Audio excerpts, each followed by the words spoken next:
আমার গাড়ি আমি গ্যাস নিতে আসছিলাম, ইফতারের টিপ নিতে যাবো, আমার গাড়িতে গ্যাস নাই, বর্তমানেও গ্যাস নাই। আমি অনেক রিকোয়েস্ট করছি স্যারদের, কিন্তু ওনারা আমার কথা শুনে নাই। আমার সামনে আরো অহরহ গাড়ি যাইতেছে, এই দেখেন অলরেডি একটা আমার সামনে দিয়ে 29 গাড়ি যাইতেছে। আপনার কোন স্ট্যান্ডের গাড়ি? আমার এটা জৈন্তাপুর জৈন্তাপুর থেকে পীরের বাজার। গাড়ি নাম্বার আছে? জি না, 29 গাড়ি। 29 গাড়ি। জি। তারপর এখানে আসার পরে স্যাররা আমাকে আটক করে, তো অনেক রিকোয়েস্ট করার পরে ছাড়ে না। তারপরে আটক করার পর মামলা দিছে? জি, মামলা দিছে। মামলা দেওয়ার পর আপনি কি করছেন? আমি তো উনি আসছে এখন স্যারের সাথে কথা বলছে, স্যারকে বলছে যে মামলা না দেওয়া, কিন্তু স্যার তাও কথা শুনে নাই, মামলা দিয়ে দিছে। বাইকে অনেকে আমাদের সিএনজি স্ট্যান্ডের? কোন স্ট্যান্ডের? ও, আপনি ফিরে বাজারের স্ট্যান্ডে। আপনি এই কোথায় করেন? আমার কোনো ভাই আটটাই যে গাড়ি আটটানির পরে গাড়ির মালিক আমি আটটাই যেতে আমার ফোন করে গাড়ি আটটাই যে তখন আমি বললাম স্যারকে অমুক ওদের কথা বললাম, কথা হওয়ার পরে বলছেন যে 7:30 আগুয়া 7:30 স্যার হওয়ার পরে আপনি জায়গাটা ইঞ্জেন তাহলে 7:30 লোক পড়িয়া লিয়া যাবেন। আমি বলছি তাহলে বালা কথা 7:30 স্যার আইরা এলে আমার ফোন দিই 7:30 স্যার আইসেন জহির ভাই হওয়ার পরে তার ফোন ধরাই দিছে, মাতিলাম, মাতার পরে আমার কইলা ভাই কিন্তু আমরা কন্ট্রোল রুমে জানাই লই গেছে কিছু করি হইতো না।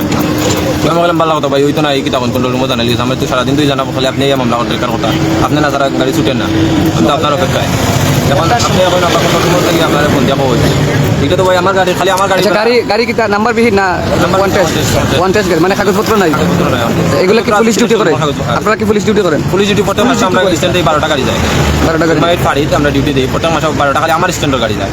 ওকে, আমরা যদি কথা বলার চেষ্টা করি, সেই ইউনিয়ন শ্রমিক দলের সভাপতি সেখানে উপস্থিত হয়েছেন এবং শ্রমিক দলের সভাপতি এসে উপস্থিত হয়েছেন এবং পুলিশের সাথে কথাবার্তা বলেছেন, এমনটাই দেখা গেছে। একটু যদি বলেন, আমরা দেখছি এই মুহূর্তে আপনি 7 জনের সাথে কথা বলছেন এবং এক পর্যায়ে কথা তর্কাতর্কি হয়, আসলে কি হয়েছে একটু যদি বলেন। আসলে সত্যি কথা বলতে কি, আমাদের শ্রমিকরা সবাই জানেন, আপনারা আমরা করি নিরীহ মানুষ, আমরা এগুলা গাড়িতে যেগুলো গাড়ি না আপনারা আটক করছে পুলিশে, ওগুলা গাড়ি ওল্টেজ গাড়ি, ওগুলা গাড়িতে কোনো কাগজ নেই। সরকারে তো কাগজ যদি দিত তাইলে তো আর ওগুলা গাড়িতে কোনো সমস্যা আসছে। আমরা গাড়ি ওরা বলছে যে ওনাদেরকে সবসময় ডিউটিতে গাড়িগুলো দেওয়া হয়। আমার বলছিল ফোন করি যে ভাই আমার গাড়িটা ওলা আটকাইছে, যদি আপনি একটু বলেন তো হয়তো কিবা সারিয়া দিতে পারে। আমি ওনার সাথে আলাপ করছিলাম, উনি আমার সাথে একটু উল্টাপাল্টা কথা বলছে, যে উনি বলছে যে না এভাবে এগুলা গাড়ি ছাড়া হচ্ছে। আমার প্রশ্নটা হয়েছে কি ওইটাই যে আইন সবার লাগি সমান, যদি গাড়ি একটারে গাড়ি ধরা হয় আর বাকি যদি 40টা গাড়ি যদি নেই রোডে দিয়ে ছাড়া হয়, সেটা তো হতে পারে না। গাড়ি ধরতে হইলে সবগুলা ধরতে হইব, আর নইলে ওইগুলা গাড়ি ছাড়তে হইব। এখন কি আপনার কথা এখন গাড়িগুলো আটক আছে? বর্তমানে গাড়িগুলো উনি আটক করিয়ে রাখছে, উনি বলতেছে যে ওগুলা মামলা হয়েছে। দেখেন মামলা হয়ে গেছে, ওইটাই তো বড় কথা না, বড় কথা হচ্ছে কি এইটাই, গাড়ি যদি ধরতে হয় সবগুলা ধরতে হইব, আর নাইলে ওগুলা উনি ছাড়িয়া যেতে হইব। কারণ ওনাদের যদি সেবার লাগি যদি গাড়ি দেওয়া হয়, পুলিশের যদি সেবার লাগি গাড়ি দেওয়া হয়, তাহলে তো ওনারা এগুলো আটকানোর কোনো প্রশ্ন ওঠে না। আমার দুঃখ এটাই, যদি গাড়ি আটকাইতে হয় তাহলে তো সবগুলো আটকাইতে হইব, আর নাইলে ওনারা যে গাড়ি দুইটা আটকাইছেন ওনারা ওই দুইটা গাড়ি ছাড়তে হইব। এটাই আমার শ্রমিকের দাবি। এই মুহূর্তে সার্জেন্ট সাহেব বলছে কিন্তু গাড়ির রেখাটা এবার উঠছে গাড়ি নেওয়ার জন্য, আপনারা নিতে দিচ্ছেন না আসলে? না, ওইটা ভুল ধারণা। এখানে তো আপনি তো নিজেই এখানে আছেন, আপনারা দেখেন, আপনি নিজে দেখেন, যদি আমরা এই ধরনের কোনো কিছু করিয়া থাকি এটা ভুল ধারণা। আমরা ফোন পাইছি, আমাদের সাথে ফোনে যোগাযোগ হয়েছে, আমরা আসছি, ওনার সাথে আলাপ করছি, উনি বলছে যে গাড়ি রেখা রয়ে গেছে, ওইগুলা গাড়ি ছাড়া যাবে না।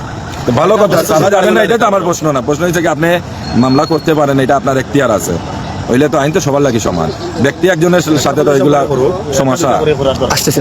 আমরা আসলে একটু যদি বলেন, আমরা দেখছি আপনি 2টা গাড়ি আটক করেছেন এবং মামলা দিয়েছেন, কয়েকজনের সাথে কথা বলছেন, আসলে কি হয়েছে? কিছুটা বাঘবন্দিতে দেখছিলাম কথা কাটাকাটি হচ্ছে, কি বিষয় একটু যদি বলেন। এটা হলো চেকপোস্ট পার্টি, তারা 2টা গাড়ি আটক করছে, আটক করার পর আমাদেরকে তারা সাইডে বানাইছে, আমরা এখন আসি আর সেই গাড়িটা হাতের সিটে দিলাম। আমরা তো জানি এখানে ট্রাফিক পুলিশ আসে না, তারা আটক করার পর আপনাদেরকে আনানো হয়েছে? হ্যাঁ, 29 গাড়ি আসার পর তারা মেসেজ দিচ্ছে, দেওয়ার পর আমরা এসে আমাদের এখন দেখলাম যে গাড়িগুলো আটক রয়েছে, আপনি তো রেখা ড্রাইভার তুললেন, গাড়ি নেওয়া হচ্ছে না কেন? গাড়ি নেওয়া হচ্ছে না, ওই যে তারা বলছে যে কেন নিচ্ছে না, ওই যে স্যার আসছে, তারা কথা বলছে স্যারের সাথে, তাদের বক্তব্য।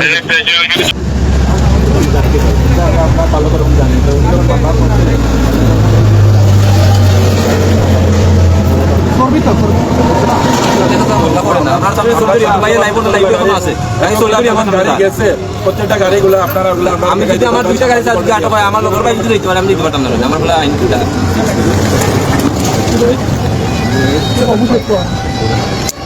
স্যারে ফোন দিয়েছিলাম, আপনার স্যার উনি মনে হয় নামাজে উনি ফোনটা ধরেন, ফোন দিয়েছিলাম।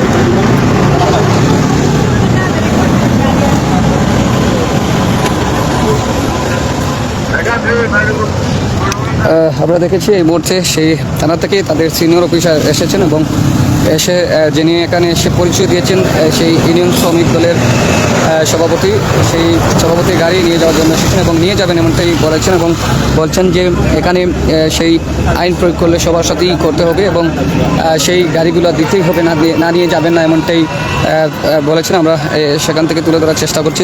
কইন আপনি কইন ঘটনা হয়েছে গিয়া আপনি নিজেই আছেন এখানে মাঝে সরজমিন, উনি যে হুমকি দামকি দিচ্ছেন শ্রমিকের বিপক্ষে যে কথা বলা করতেছেন, আমি বলতে বলবো যে উনি একজন ডেভিড, উনি আওয়ামী লীগের একজন প্রকৃত লোক। যদি না হতো তাহলে উনি এভাবে কথা বলতো না, বুঝছেন? আমরা শত শত গাড়ি আজকে থাকে না, আজ বিগত 10-15 বছর ধরে এগুলা গাড়ি চলতেছে, কিন্তু উনি যেভাবে কথা বলতেছে আমরা প্রতিটি স্ট্যান্ডে থেকে এগুলা গাড়ি অনটেস্ট গাড়ি যদি অবৈধ হয়ে থাকে তাহলে আপনারা ডিউটিতে কিভাবে নেন, এটা আমার উত্তর দিতে হইব। আপনি এখন কি সিদ্ধান্ত হয়েছে আপনাদের? আমার সিদ্ধান্ত হয়েছে যে উনি একজন ভাই আমার আসছিল, উনি আমারে বলছিল যে ভাই মামলাটা হয়ে গেছে, এখন তো কি করা যায়, এখন তো সরকারি খাতা যখন নামটা উঠে গেছে তখন তো কিছু করার নাই, আমরা এটা সুন্দরভাবে কিছু করার নাই, যখন মামলাটা হয়ে গেছে এখন যেভাবে পারে আমরা তো গাড়ি তো ছুটাই আনতে হইব। আমরা শেষ জিনিসটা এইভাবে সমাধান হয়েছে। উনি বলছে কালকের থেকে কিভাবে উনি গাড়িটারে কিভাবে অনটেস্ট গাড়ি চলে কিভাবে চলে উনি দেখবেন, কিভাবে স্ট্যান্ডে গাড়িগুলো থাকে উনি আমার হুমকি দিচ্ছেন, ঠিক আছে না? ওনারা যদি এগুলো অবৈধ গাড়ি থাকে আর ওনারা যদি আইনে লুকাইয়া যদি ওনারা যদি গাড়িতে ডিউটিতে নেন তাহলে জিনিসটা হয় না। আচ্ছা, কিভাবে দেশের পরিস্থিতি অনুযায়ী আপনারা দেখছেন যে হারে ছিনতাই এবং চুরি বাড়ছে, অনটেস্ট গাড়ি চলাটা কেমন ভাবে যুক্তিসঙ্গত? কন্টেস্ট গাড়ি দিয়া তো ভাই এখনো পর্যন্ত কোনো চিন্তাই বা কোনো রাহাজারি আজ পর্যন্ত আমরা শুনে নাই। যা কিছু হওয়ার তো আপনার মোটরসাইকেল দিয়ে হচ্ছে, যা কিছু হচ্ছে আপনার টাউন বন্দরের গুলো হচ্ছে, কিন্তু এইদিকে যে যতগুলো সিএনজি অনটেস্ট গাড়িগুলো চলতেছে আজ পর্যন্ত কেউ কইতে পারতো না যে অনটেস্ট গাড়ি দিয়া ওই ধরনের চিন্তাই বা এই ধরনের রাহাজানি কোনো কিছু হয়েছে। এখন এই দুই গাড়ি কি মামলা দেওয়া হয়েছে, নিয়ে যাবেন নাকি আপনারা আটকাবেন? যেহেতু আইনের ঊর্ধ্বে আমরা না, আমরা আইনকে শ্রদ্ধা করি, কিন্তু উনি যে কথাটা বলছে কিন্তু ওনার কথার উপরে জিনিসটা কিন্তু অন্যরকম জিনিসটা দাঁড়াই আছে। উনি যে হামকি দামকি দিচ্ছে একজন আইনের লোক হইয়া, আমি তো বলতেছি তো উনি একজন ডেভিড, উনি একজন আওয়ামী লীগের প্রকৃত লোক, নাইলে এই নিয়ে কথা বলতে পারেন না। আমরা তো জানি আমরা গরিব গুলা মানুষ, আমরা শ্রমিক মানুষ, আমরা শ্রমিক মানুষে এইগুলা গাড়ি নিয়ে দিত, যদি গাড়ি যদি সরকারে যদি কাগজ দিত তাহলে তো ওরা কাগজ করতে পারতো, কাগজ দেয় না বিদায় তো ওরা কি করতেছে, তারা লুকাই লুকাই চলতেছে। কিন্তু ওই জায়গার মধ্যে যদি গাড়ি ডিউটিতে দেওয়ার পরেও যদি এগুলা যদি আপনার করা হয় আইন শৃঙ্খলা বাহিনীর পক্ষ থেকে, তো জিনিসটা আপনি আমার সাংবাদিকের বাইরের উপরে ছাড়িয়া দিলাম, আপনারা বুঝেন জিনিসটা কি করা যায়। আপনার কথাটা আমি সাথে যে অবৈধ গাড়িতে কিভাবে অনটেস্ট ডিউটি করেন আপনি কথাটা বলছেন, আমি এটা সাথে জানাবো। দেশের জন্য আসে যাতে যাই হোক, কথাটা বলছেন যে গাড়িটা অবৈধ অনটেস্ট গাড়ি কিভাবে ডিউটি করে এটা উনি জানাতে, আমি এটা স্যারকে বলবো যে স্যার ওনার যে বক্তব্য যে অনটেস্ট গাড়ি যদি অবৈধ পুলিশ কিভাবে ডিউটি করে, ঠিক আছে, এটা আমি স্যারকে জানাবো।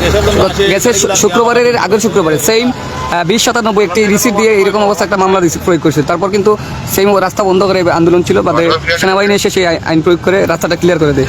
এই যে টুকন এবং এই যে এটা আমি বলতে পারবো না, এটা হলো আমার এটা ডিউটি না, আমি এখানে আসছি গাড়ি কারো দূরে দিচ্ছি, আমি গাড়ি হাতে পরিস্থিতি দিই যদি ভাবনা কি তারা এই দুই গাড়ি ডাম্পিং যাবে কিনা এই করে যাবে, ওনারা সহযোগিতা বলছে যেহেতু আটক হয়ে গেছে, ঠিক আছে ডাম্পিংয়ে নিয়ে যান, আমরা প্রসেস করে যান।